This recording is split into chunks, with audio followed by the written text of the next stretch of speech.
बोलो दुर्गा माता की जय। शुभ नवरात्रि। केतुए कावा मैया पोताना, केतुए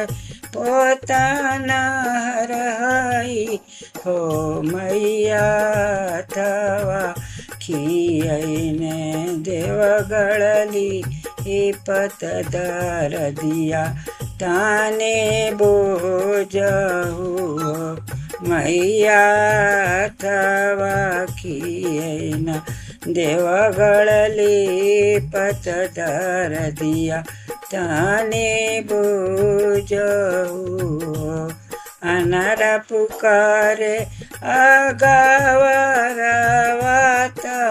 कोळिया पिछुआर वाना हो मैया बाजिन पुकारे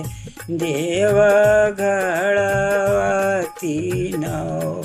जीवा रोवेला हो मैया बाजिन पुकार देवगळवती नो जीवा रोवेला हो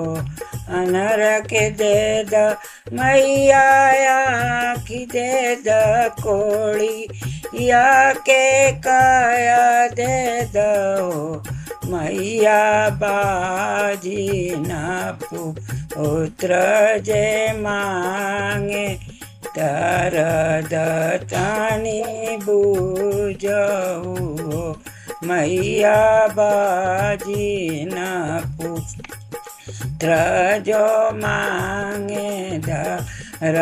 दतानी बूझो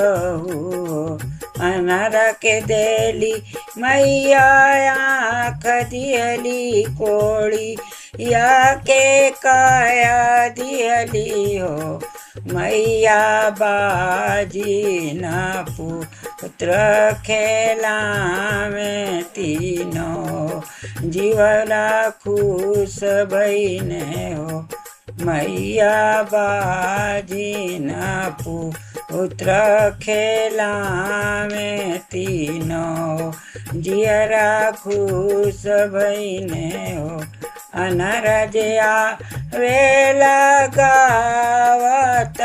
कोड़ी या बजावत हो मैया बाजिन करेली जय जयकार तीनों जुआ खुश भईने हो मैया बाजिन करेली जय जयकार तीनों जुआ खुश भईने हो।